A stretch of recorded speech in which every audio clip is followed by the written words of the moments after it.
to Season 3, Episode 5 of the Data-Based Podcast. I'm Dr. Molly Stewart, the Director of Research and Analytics Services at Education Analytics. Today, I'm joined by my co-host, Vice President of Interoperability Solutions, Rosh Dhanawade, and Product Manager for Podium, Erik Joranlien. We work with school districts on interoperability and data quality using the EdFi data standard, and through this work, we have come to realize that there are at least 3 different languages being spoken by people working in this space: the language of databases and code, the language of teaching, learning, and educational leadership, and the language of research, including data science and statistics. This podcast aims to bridge the gaps among those 3 general areas, because the more we understand how each group conceptualizes data-related topics, the more progress we can make towards solutions for educators and students that fully take advantage of best practices and cutting-edge knowledge in each of these fields of work. So just to expand on our intro today, Erik previously held the role of the principal data engineer here at Education Analytics, and on our data engineering team was one of the driving forces in creating a data analytics, let's say, framework and set of tooling that is downstream of EdFi, and played a part in also creating our managed offering of that, which is Podium. So Erik, welcome to the show, and we're looking forward to hearing from you. Thanks. Great to be here. So before we get started, we always like to ask folks what their background is. We've had people from all different walks of life. And so if you want to give us a rundown on what brought you to EA and how you grew into the role that you had, and then what you do currently, that'd be awesome. Sure. Yeah, I guess depending how far we go back, for a period of time, I was a welder and a forklift driver. So I've had a pretty wide array of jobs. And then I went back to school in my early 20s and got a degree in economics and math. And from there, I did some work as a research assistant in my undergrad there, and got kind of excited about statistical programming. And from there, I saw a job opening at Education Analytics, and I knew that's what I wanted to do. So I set out getting that job. So I started here. It's got to be close to 9 years ago as a data analyst, and did a lot of work in R doing statistical stuff, and then kind of I was the first data engineer, formed the data engineering team, and that has then grown a lot and taken over a lot of what I do. And then, as you mentioned, I've kind of transitioned into managing the product's space and strategy around these types of work. Erik, can you give us a little more detail on your evolution from statistician, analyst to a data engineer, and in doing so, also kind of describe for the audience what a data engineer does specifically? Sure. In my work as an analyst, a couple things I guess became clear. One was that I just wasn't as good at the deep statistics as my colleagues, and another was that what I found myself gravitating towards was the more pure programming side of things. So I wrote a lot of packages to help the more statistically minded folks at the office, and did a lot of our training materials for the R language. And so that's just the side of the work that I was more drawn to. And then as I was doing that work, I got involved in a project here where we had a subcontractor who was building a data warehouse and automation platform, basically doing data engineering work. And I got interested in that, and then we ended up taking over that contract and building our own data warehouse. And so that meant I had to learn a lot of new things very quickly. But I guess the broader thing I was seeing was that as an analyst, what usually was happening is we would get a bunch of random files from school districts, and it would be completely unknown Wild West what those were going to look like. And then we'd have to figure out what that was and get it all cleaned up and investigate what was going on in there, and eventually build a data set that was ready to do real statistical work on.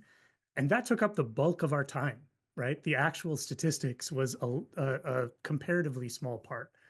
Um, and so what I got interested in is trying to shorten that timeline and make it cheaper. So, a data engineer, broadly speaking, builds automated data pipelines where you are talking to some source system, pulling data out of it, uh, probably more than one source system, pulling data together into one place and cleaning it up and making sure it all relates nicely, and then building. I often use cooking metaphors, building a nice mise en place, like a nice setup of all your ingredients that are then ready to do further things with. And so that is broadly what data engineers do. Besides your on the job experience with making that transition, there's like the field of data engineering is has exploded in terms of like the workforce behind it. um, what kinds of experience outside of the day to day within the job at EA? How much did you draw from your university experience? Are there any additional resources that you went to kind of grow your skills in this area in addition to doing the actual work to make that transition? I guess very little came from my university experience, other than having dipped my toes into programming. Um, but yeah, as we were getting started in this work, it just happened to be around the time there's a pretty major revolution going on in the data engineering space. It was a very fertile time. A lot of new tools were created. A lot of new jargon was created, like the so-called modern data stack.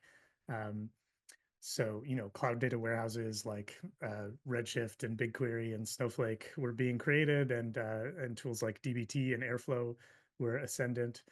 And so there's a lot of energy in the space, and there's a lot of stuff to read on the internet of folks who are figuring out how to kind of modernize some of these tool sets and find new ways of working. So you've teed up perfectly. Segue into talking about what EDU is and Stadium and how you've applied those principles and some of the technologies you just talked about in the creation of these products. Yeah. So the short version is that it's a data warehouse for analytics data. It's there to help power either downstream products like dashboards and BI, or kind of the ad hoc analytics and research queries that district staff and folks need to do. Um, that's a short version, but that already, was already a thing that existed. So Stadium is our managed product offering. That is when we host it for a district or a state and kind of build all of the things on top of it that they need. EDU, or Enabled Data Union, is kind of the core components of that, and it's the components of EDU are released under either an open source or a non-commercial license. So I may mix those words up, but it is functionally open source to all education institutions. Um, but yeah, so Enabled Data Union is basically a toolkit of ingredients of tools to build a data warehouse on top of the EdFi data standard. Um, so that is code to talk to the EdFi API, code to schedule pulling that data into a common place, and then code to clean that data up and build metrics and things like that on top of it. There's a question here that comes up almost immediately, which is why does edfi matter for doing that? Yeah, I mean, by and large, scalability, right? The In the absence of a data standard, functionally what you're doing is a lot of bespoke integrations. There are thousands, probably tens of thousands of ed tech products, and anyone who's trying to bring all that data into one place would then have to build individual integrations to every single one of those things. Um, and if we can disperse that and encourage vendors to integrate with a common standard, um, and then tooling can be built on top of that standard that is, can be open source, can be shareable and repeatable. Kind of the time to delivery and the cost of delivery can go way down, because you don't need to reinvent the wheel over and over again in terms of getting data from just thousands of different source systems. Yeah, and it sounds like that's part of the challenge when you were in the analyst role, is you were essentially getting the non-standardized outputs from districts or state agencies, and then on the other side of it, having to bring some standardization so you could run your statistical analysis. So that in terms of the bigger goals of EA and our vision for the field of analytics and education, is we are trying to simultaneously provide best in class services and tooling to education agencies, but also importantly, like Erik brought up, is making sure that the costs stay manageable. And in order to keep those costs manageable, introducing points of standardization is a key mantra that we try to abide by in everything that we do. Sometimes, and in terms of cost, not all the cost goes away. Some of the cost gets farmed out upstream to vendors, and we're very cognizant of that. But we feel like those trade-offs are worthwhile and have a lot of long-term payoffs. I know, Molly, you have some questions also that are kind of bubbling up. Yeah, so kind of going along the lines of why standardization, EdFi provides a base standardization, but then Stadium and the EDU, not sure if you call it a product or a standard, I should know this, but it also provides standardization for users. So can you answer a couple things? One would be for some of our listeners are going to be more educator practitioners as opposed to tech specialists. So if you could give an example of what you mean by analytics data compared to what that raw data might look like, and then start talking us through why you built EDU, what was the process of doing that, and maybe with some examples along the way. Sure. Yeah, so it's hard for me to talk about this without using jargon, but I'll try to limit it. So generally speaking, the systems in which this data is recorded, like the system where a teacher is putting grades in the grade book, or recording absences and attendance and things like this, those systems are optimized for interacting with a single record at a time, right? They're optimized for, I want to change this one grade, or I want to record that this student was absent. And some of the things that you do to optimize for that involves like sharding the data out into many, many little small tables, which is called normalization. And one of the things you often want to do in an analytics environment, an analytics database, is denormalize. It is much more convenient to interact with tables that have been flattened out and recombined a little bit. So instead of having 2,000 tables to look at, you might have 50, right? We've squashed some of this stuff together into so that you have one table that has kind of a category of thing that's usually used together for an analytics process. So it's just a lot easier to interact with. And it's also optimized more for interacting with a lot of records at a time. You know, instead of going in and changing one grade, I might want to look at 1,000 grades or take an average across them or something like this. So it's about being more convenient for an analyst type to use, and about optimizing more for large batches of records rather than one record at a time transactions. Gotcha. Okay, so defining analytics here as kind of aggregating or slicing and dicing a bigger set of data. Absolutely. Got it. My second question was about the development of EDU and just walking us through that process, because I know it took a long time, it took a lot of work, and like, how did you even start going about doing that? Right. Just, you know the story better than anyone, so I'll let you tell it. Yeah. So my first data engineering project involved building a data warehouse for a single state. And it was based off that state's data standard, you know, by which districts submit data to the state for state reporting. and it had a whole ton of bespoke custom stuff in it. And that was a lot of fun to work on. But what I realized while doing that was this can't scale. This can't go beyond the state we built it in, because everything about it is premised upon the way this particular state thinks about data, this particular state's data formats, and their metrics and all of this. So there was absolutely no way to take that work and apply it somewhere else. It was far too specific. Can you give a quick example of like what is what is a specific thing that you saw that can't be, scaled, just so that we have a visual? Yeah, primarily just the source and shape of the raw data.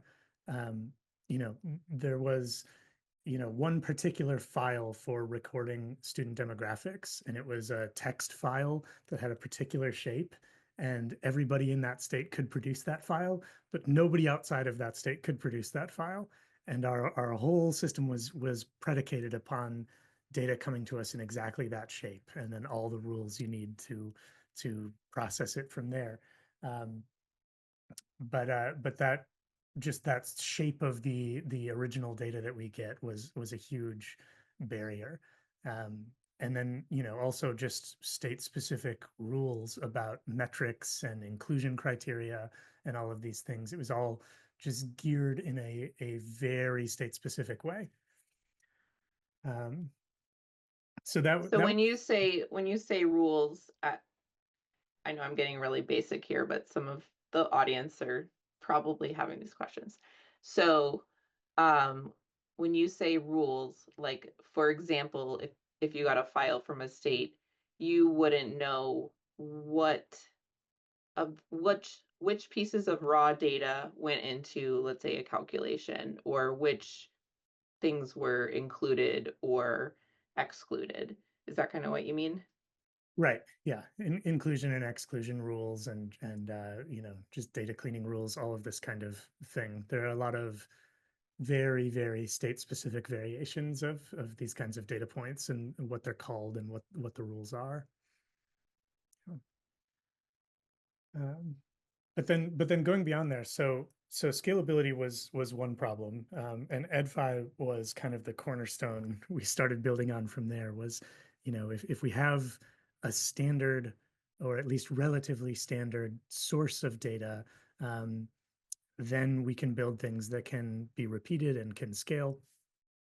But as I was looking across kind of the ecosystem of analytics, what I saw was that there were basically only two patterns that existed. There was only two options.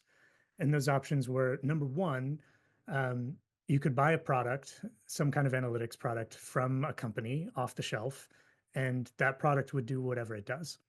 And if you want to customize it or extend it, maybe you can do that, but maybe you can't. And you're just locked in to a contract with that particular vendor, and you get whatever that vendor gives you. That's option one. And option two, which is the one that larger districts and states usually pursued, was to build it yourself, completely from scratch, using in-house talent. And the way that was working, as I saw it in the field, was that most of these big districts had built a data system, let's say between 20, 40 years ago. That system was showing its age. It was using kind of some dated frameworks and technology that are maybe getting harder to hire for. And they were eager to do some kind of modernization, and maybe also, the set of staff they have that cares for this old rickety system is getting close to retirement age, and they're starting to wonder, how are we going to keep this working if so and so retires, who's the only person who still understands how some of this stuff actually works under the hood. But those were the only two options. You either buy it and you deal with it does whatever it does, or you build it yourself. And many people had already built it themselves and were facing down the prospect of doing that again, which might be a many-year, many millions of dollars process. And so what I wanted to work towards was a third option. I basically see it as a global waste of resources that every large district in the country has built out a student table and a school table and an enrollment table independently with different code, different data sources, different frameworks, different tech. Those tables are broadly the same. They're at least similar enough that it seems as though you could build something that was repeatable but extensible, so it can meet local needs, um, and avoid this problem where every single large district in the country is paying $20 million to build basically the same things. Uh, that just seems like a massive waste of resources. And because at the time, we were in this upswing, this revolution in data engineering technology, there were a lot of new things coming about that made the road there seem much more tractable. And so that's what we set out to do, was to build a toolkit, a framework, um, by which you could build out all of those common tables that everyone needs to have. Everyone needs a student table. Everyone needs a school table. Everyone needs an enrollment table. Everyone needs grades and attendance. There's all these really common things. Um, and if we could build a framework that would allow that to be repeatable across districts, across states, and also make it open and available so that folks could go do it themselves and it wasn't locked into any particular vendor, um, then there would finally be a third option, something you could own yourself, that you could join a community who is thinking about the same kind of problem as you with the same tool set, um, and not be locked into this. I either have to reinvent the entire wheel by myself again, or I have to buy it off the shelf. So that was the goal, is present a third option. What was the process like to actually make those decisions of mapping the raw edfi to the stadium tables? Did you like, how did you come up with the stadium tables? Who was involved in that process? So there were a few different drafts of it as we got going. Um, the first two drafts I wrote by myself. Um, so the very initial draft, I asked for permission. There's a new tool that was out there called DBT, um, which is short for Data Build Tool, and I was interested in it. I'd been reading a lot about it, and I said, "Give me 3 months to just try this out to see what it would look like to build a data warehouse on top of the EdFi data standard using this new tool, and we'll figure out if this tool is worth anything or not." And so I started using that tool and framing out what it would look like, and it immediately converted me. And I said, "We're never using anything other than DBT again. This is the best thing I've ever seen. It's incredible." um, and so we tried this first draft, um, and then at that time there's still a few different competing versions of EdFi going around, and so the first version was trying to support both of those, which was a challenge. That is no longer the case. The everything is aligned enough now. Um, so the second draft was really an attempt to take that from an initial proof of concept to something that could be more like a real product.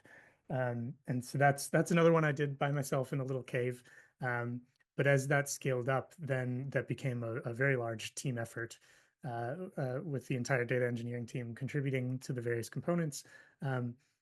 But a lot of this involved some kind of upfront principles. One of those was modularity, uh, where we thought, let's break this up into parts so that at least a fair chunk of these parts could be swapped out for something else. We're using an open source product called Airflow for orchestration, but nothing in our stack really depends on Airflow as such. You could use any other tool that accomplishes the same job, and that would be fine. Another thing was building tools using open source free software under the hood so that we weren't locked into anything, and making sure we were building in such a way that it was portable across cloud vendors, so that at least in principle, we're not locked into any one vendor space. You can run this in AWS or in Azure or in Google, and it should be able to work just the same. And that was a big target, was making sure we are using kind of the agreed upon best answer as far as it exists in the space of this is the best open source tool for this job, and something that is portable, no vendor lock-in, no hard commitment on one particular cloud company, letting people have some choice in the marketplace. Before you move too far from mentioning DBT, can you get into the details of what is DBT and why is it a toolkit that enabled this work to like achieve some of the goals that you just mentioned? Yeah, so DBT is in some ways very, very simple, but also kind of hard to explain why it's so valuable. Fundamentally, DBT is it's a command line tool. They also sell a cloud version with a UI, but it's an open source command line tool. And what you do in it is you write SQL queries. And DBT lets you link those SQL queries together to get an order of operations, right? Where you have this needs to happen, and then this needs to happen, and then that needs to happen.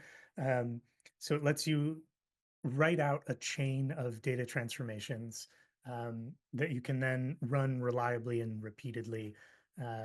But it has a couple magic ingredients in there that make it a little better than that sounds, because you're just writing SQL at the end of the day, right? So you're not learning too much that's new if you've been working in databases for a long time. But some of the magic things that it adds to that equation are the ability to be cross-platform. You can it uses what they call macros to abstract your code a little bit, so you are generating SQL rather than just writing it when you need to, and that lets you have one code base that can, in principle, run in any database flavor, right? So we can use the same code to run in Snowflake or Databricks, or in theory Postgres or SQL Server or whatever else. Um, and that is a huge superpower that is hard to come by in a lot of frameworks, that idea of portability and repeatability. Another big one is that it has a packaging system, so you can package up units of code and share them independently. So that means we can do things like build out just the core data warehouse tables, your students and your schools and your enrollments and all that, and that can be one package. But then we or someone else could develop a package for like a student early warning system or a college career military readiness framework. And that can be a standalone package that anyone can publish and develop and share. And then someone working on the other side of the country could just take that code and plug it in, because it's neat, tidy little packages that are shareable. Um, and that's another thing that was very hard to come by in a lot of the older frameworks. It was kind of one big monolith rather than something you could split up into small modules and then reuse. Yeah, and that shareability is through GitHub, right? Like you're able to then take this work and share it across. You have source control. You're able to track the lineage, and I think that's another one of the benefits of the chosen path that we've taken is every decision that most every decision that we've made has something that you can track back to. So if you make a change in how you construct the student table, you can go back at time in the commits and figure out, okay, why did we make that change? And if you've documented it well, then somebody can understand that. Whereas if I go back to our time at INsite when we were building lots of views just in raw Microsoft SQL, we used to have documentation in there, but unless we had sprung for something a little bit more expensive to track SQL Server changes, we wouldn't have been able to go back and identify why we made a particular set of changes. So those two, like those aspects that Erik mentioned, plus the ability to have source control around these packages gives you a lot of ownership of the entire process, not just the final outcomes, which is you want the analytical structure and the data warehouse, but everything that you have insight into and visibility into that goes into building that warehouse is just as valuable to me as the final product itself. Absolutely. A huge part of this data engineering revolution that I was talking about was really about bringing modern software engineering practices to the data engineering space. A lot of these older systems that have been, I mean, don't get me wrong, working pretty well for maybe 20, 30 years inside of a school district. Some of those even predated Git or version control systems at all being widespread. And so, the kind of thing that I have seen in the wild is version control was saving SQL scripts on a network drive and remembering to put a dated comment at the top every time you make a change. And I'm sure that worked great for a long time, but the software engineering practices have just come a long way since then. And being able to have everything code controlled, so your system is completely, we could delete it tomorrow and recreate it from scratch. That's huge. And kind of being able to trace back changes in a more reliable way. These kinds of version control practices are a huge benefit that may not be obvious at first glance to folks who aren't familiar with the way these kinds of things are built. Could you have done what you did with EDU and Stadium without DBT being in existence, or was that like a cornerstone for being able to do that work? It is absolutely a cornerstone. I say that we tried to build this in a modular way, so you can use something other than Airflow. You can use, we build on AWS and Snowflake primarily, but you can use tools other than those if that's your preference. DBT is the one part that's not replaceable. DBT is absolutely the cornerstone. Had we built this in some tooling other than DBT, I don't know that we could have achieved portability across vendors. I absolutely don't think we could have achieved the level of customizability and extensibility that is built into this framework. And that was a big part of my learning from working with various district and state data warehouses, is that there's a lot of localized needs that folks have where, a particular state is really interested in capturing a particular demographic indicator or metric.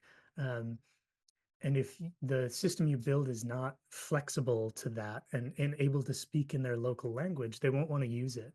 They don't want to learn your word for a thing. They want to use their word for that thing. And that's fine and that's great. But that means you need to be able to build systems that are flexible to that. And the fact that DBT provides templating on top of SQL is what gave us the ability to do that. We can generate custom columns based on the contents of someone's EdFi data or their configuration or what have you, such that, if you look at the student table in one implementation of EDU and in another one, a lot of the columns will be the same, but there will be different ones, right? You can extend it, you can add more columns, you can use your own names for things. And that's what lets it, feel comfortable, feel homey to folks in districts who have their own parlance for a lot of these words. And I don't think there's a lot of other tools that would have enabled that level of flexibility and customization. Yeah. And when there is a common concept, the best practice or the assumption of using a data standard is that you use the core table so that it is standardized, whereas a custom table should be something that does not belong anywhere else in the standard, right? Absolutely. I mean, looking across implementations of EDU, 95% of the columns and tables are exactly the same. So, code is largely transferable across implementations. But, if you have that in that 5%, there's a lot of stuff that's very meaningful to districts in terms of capturing demographics or particular indicator columns in a way that is local to how they think about what's important for students. So what were some of the challenges that you encountered while building EDU, if there are things that you haven't already mentioned? And what was the solution? Or are you still working on the solution for any of these? Oh, we're always still working on new problems, but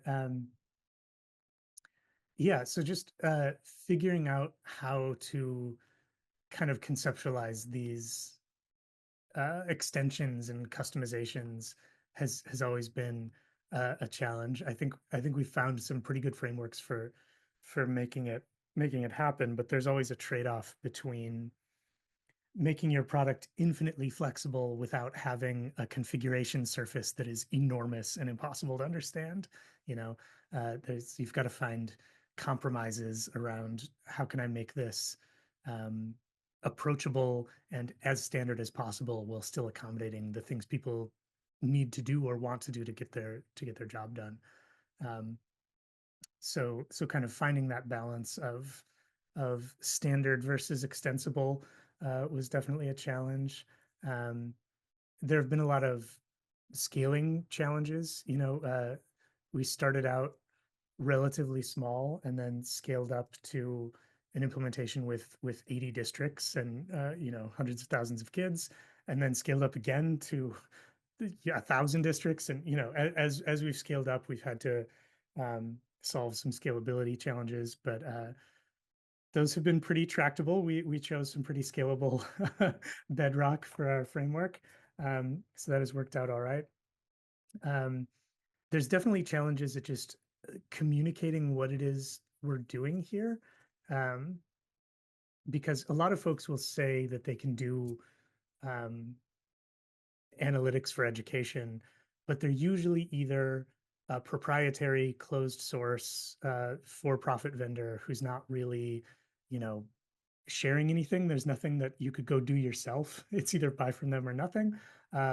Or maybe someone's sketching out a vision of the future that's not even built yet. And so it's sometimes hard to communicate, hey, we have something here that's open. You can go do it yourself right now. And it's real. So just communicating what this is and how it's different from what's out there has definitely been challenging. Well, in the grand scheme of things, that seems like a good problem to have, right? Yeah. Yeah. So, I just want to, I haven't been looking at the clock, so I'm assuming that we're probably coming up to the last 10 minutes or so. What is next on your roadmap for EDU, and how do you kind of prioritize where to go next? I know that you work with a lot of customers, but also, the direction of the organization and the needs of the product, just, for quality and the way that it works, what you need it to do. So how do you kind of balance those things when you decide what to do next? And then tell us what you're going to do next. Balancing that is an ongoing challenge and problem. That's been an increasing portion of my job as I move into some of this product management work. It's very easy in this world to be led around by RFPs, to just look at what people say they want and then try to do that. But sometimes it's important to take a step back and look across kind of the broad marketplace and try to think, okay, what are the problems that are common across places? How can I make sure that we are solving problems for the education community at large and not just some niche thing that one district happens to care about? Those things are important too, but in terms of having impact, making sure that as much as possible we're steering in the direction that has a broad need. So we've focused a lot over the last year or so on bringing in more and more and more assessment data. That has been a common pain point in the EdFi community in the past, and so we've been doing a lot to bring that data in. And by and large, our big priorities are around either broadening the base of the type of data that we can capture in this framework, whether that means extending into teacher recruitment and evaluation, or general kind of human resources, finance, operations stuff, or going all the way down deeper into like assignment level tracking for students and understanding what's going on more in the minutia, kind of expanding the base of what this covers to get wider and wider in terms of the use cases it can support and the data that it can bring together. That ends up driving a lot of our roadmap, and then it's just a matter of prioritizing among all the many things that we could integrate and analyze into the system. And then another big initiative is just increasing our level of training and documentation resources that we have available, so that we can make this data that we've been able to put together more accessible to folks, and kind of increase our base of training and onboarding materials. I think that'll be a big help to making sure that not only can we put this data all in one place, we can actually make sure folks can use it and understand it as well as possible. So a lot of what we're doing is centered in those broad spaces. So I have a follow-up question on what you said about RFPs. Rosh and I are both in business development, so we're very familiar with those. The process of educating a customer about what the best solution might be for their problem versus what they believe the solution to be. And I don't mean that to say that like they're not smart or anything, but they just might not know the different options out there. Mhm. So when you're dealing with an RFP, there may be room for room to say, well, we're gonna say we can do this even though it's not exactly what you said. But there's also the governance issue of you might just be seen as unresponsive. So walking that line of informing people about it who might be future customers, I think that's probably part of it.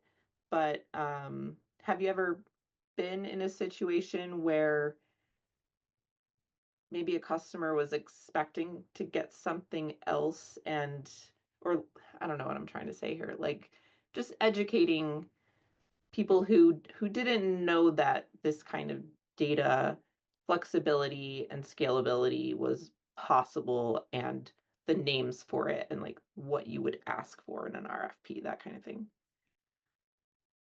Yeah, it definitely can be challenging. There's a lot of jargon floating around in this space, and a lot of marketing materials.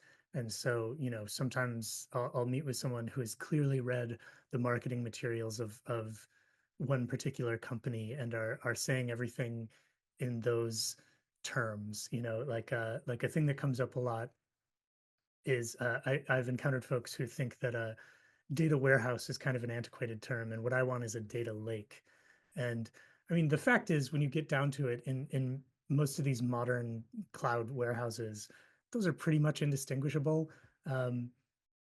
Most of the cloud warehousing vendors are just storing data in blob storage and throwing a compute engine at it. It is a data lake, but maybe one company says that more than another. And so, sometimes because I see these things as basically the same, I'll just adopt their words for it, and that's fine. But I do try to do some outreach in my talks, or when I'm chatting with folks, to kind of try to explain some of these things when it seems appropriate. But yeah, there's a lot of you know this is a space that has moved very quickly in the past 5 to 10 years, and the education space is quite often, and for reasonably good reasons, 10 to 20 years behind the times. And so, it's catching up now, but there's a lot of education to do around what is possible with the way a lot of this tooling has evolved, and bringing people into that future with us. What's the So go ahead, sorry, Rush. I just have like a quick follow-up on that. What's the risks of like adopting language and expectations for these technologies? Like a really good example of that right now that's coming to my mind right away is that there's quite a few RFPs that we've seen and staff that we've talked to in districts that want something AI related. Yeah. What are some risks there when it is something new, something that is proven or at least has attractiveness from other domains in our life? But when it comes to education, why is it important that we're careful about how we go about implementing these new technologies in a way that pays respect to the end goals, which is to serve students? Yeah, AI is a great example case here because it's it's pretty interesting. A lot of times when we encounter people asking about AI, what they're really asking about is basically SQL query generation. Like I want folks to be able to ask questions about data in natural language and have the AI kind of write their SQL query and give them the answer for them. And there are cases where that works pretty well and it's pretty impressive. And the promise of being able to kind of extend data literacy and data accessibility to a broader pool of folks is huge. That would be great. The danger is that a lot of times in education data, the specifics are really important. If you ask the question in a slightly different way, or if you're not aware of the kind of the sharp edges that you need to watch out for when handling data, you're going to get the wrong answer. And right now, at least on more advanced questions, on more complicated or nuanced questions, most of these LLMs are just not at a state where they can really do that in a trustworthy way. So I think if you're going to put AI query generation or AI answering data questions for you in front of folks, there's kind of two places where that's probably okay. One is when the person who's doing that um, could know what the right answer and you're just speeding up their day. You're making the work faster for them and they can look at it and see like, oh, it forgot to handle this edge case. I can fix that. But in order to do that, they need to be able to read the query that the thing wrote and know what the right answer probably looks like, which requires a pretty high level of data literacy. So that's really not about expanding access. It's about making things faster and more efficient. So, when you've got people who can identify when it's given you a wrong answer, that's pretty safe. The other is when it's just kind of relatively simple questions and the answers are low stakes. You're not driving any major decisions here. Maybe you're deciding whether you need to call a parent or not. And that's, if it gets it a little wrong, it's probably directionally correct and that's going to be fine. But if people want to start using this for more load bearing decisions with stakes where there might be a lot of complicated rules. Some of them might even be written into legislation that, you have to count students in this way. And if you get it wrong, that's breaking the law.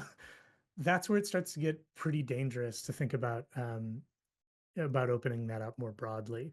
But when there's a lot of hype behind something, it's hard to slow people down. So it's, we can do everything we can to recommend caution and experimentation and rolling things out slowly and making sure what use cases a tool is appropriate for. But it's when people are caught up in the hype cycle, it can be tricky to communicate that.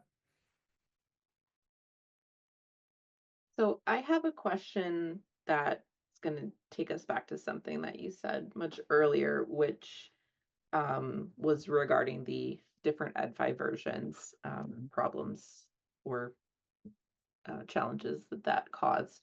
And it made me think about your and your colleagues' involvement in the Ed5 community as technical experts.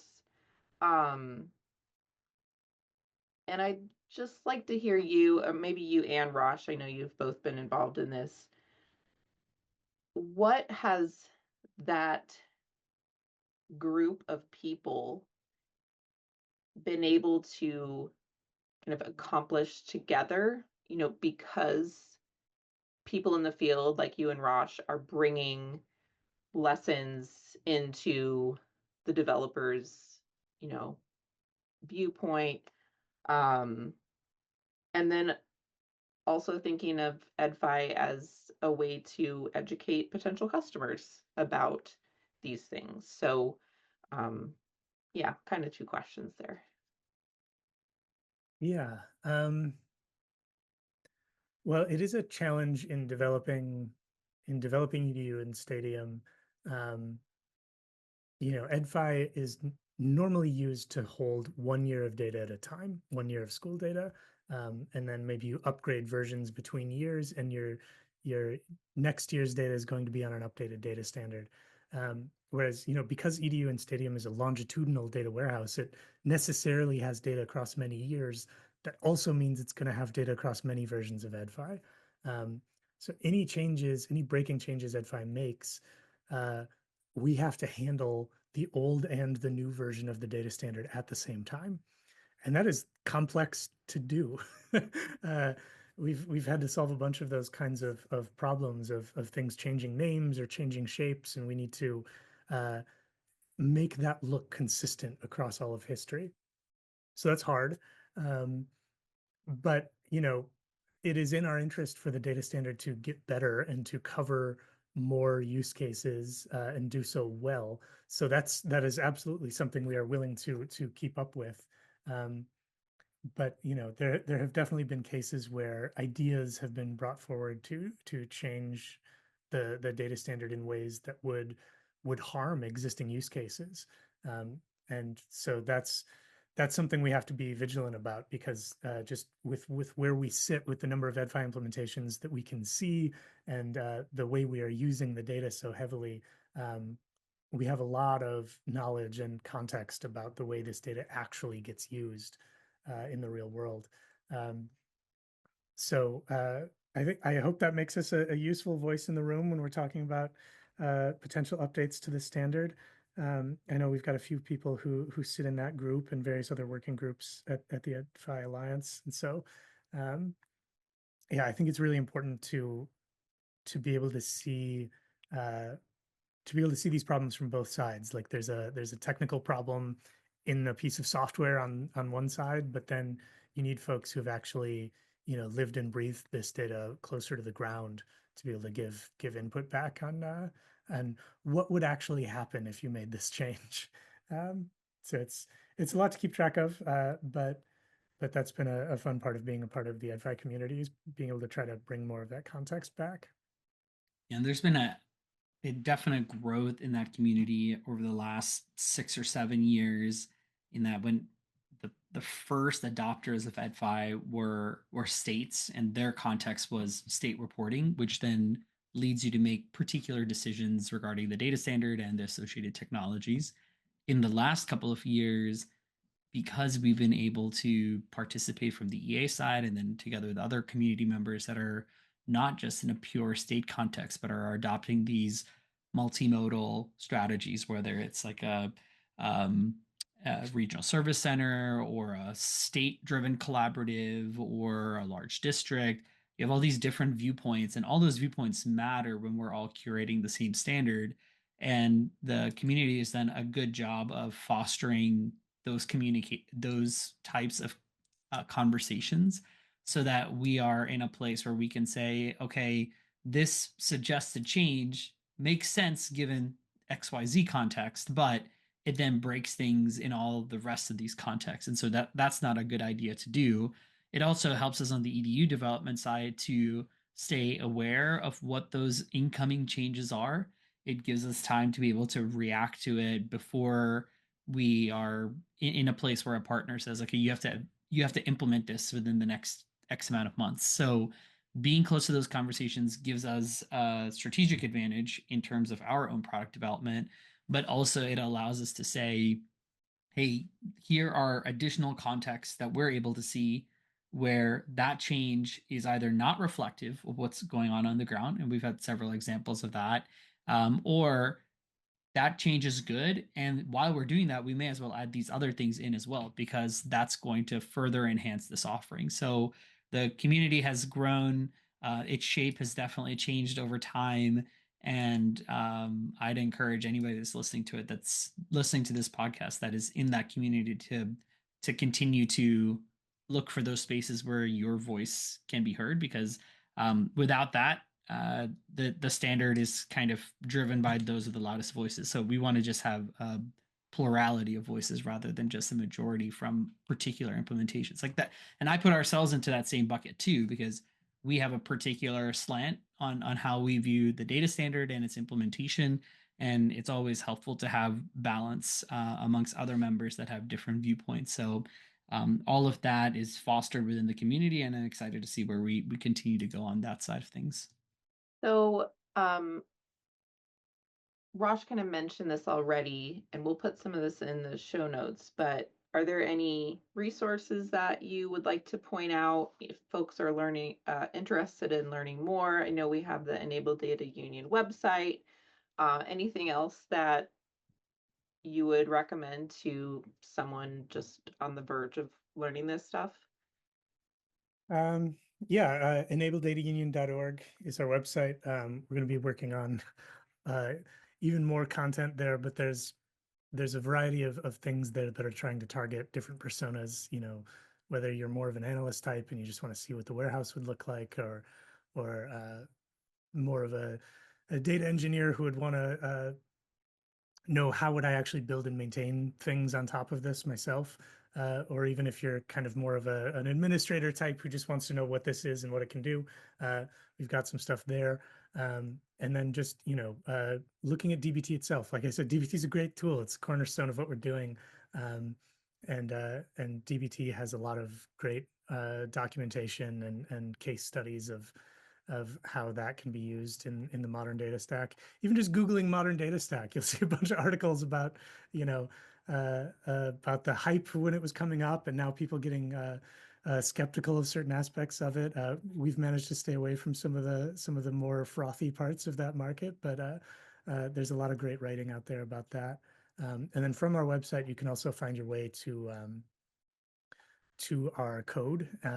If you want to actually look at what this looks like in real life, we have a bunch of code on GitHub that you can skim through, and definitely also just reach out if you have questions. Awesome. Is there anything we didn't ask about that you think listeners should know about in terms of the work that you're doing in this? I'm just going to say general area because, it could be related to anything we've talked about or something we haven't talked about. I mean, I guess the big thing that I feel like we haven't hit is just how much quicker and how much cheaper this can be than what used to be out there.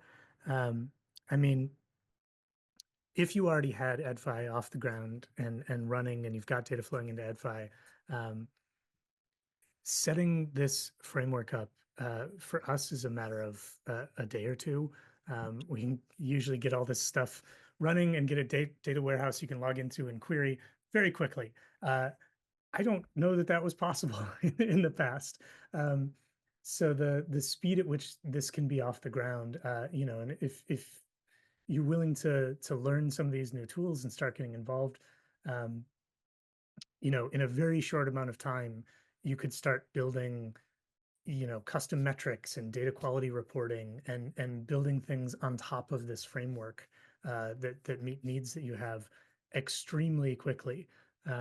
We saw an implementation that we weren't even directly involved in. Someone else just picked up this code and started running with it, and within a couple days they were already starting to build new stuff that they needed on top of this framework. So just the speed to delivery here can be pretty impressive, and it's hard to believe that until you see it. But we've seen it enough times now that it's that we believe. Maybe we need to invite that group of people for a part 2. Yeah. Yeah. Rosh and I had the same idea. And maybe someone from DBT too, give them some free marketing. Yeah, absolutely. All right. Well, we're at about an hour, so we'll stop for now, but keep an eye out for a possible part 2 because we have more to think about. So Erik, thank you so much for spending time with us today. I think this is going to be a really well received episode. Lots of media information here about getting EdFi data into something that is more readily usable, which is always a thing that we need more of. So, Yeah. all right. Thanks for having me. Thanks, Eric. Thank you. Bye.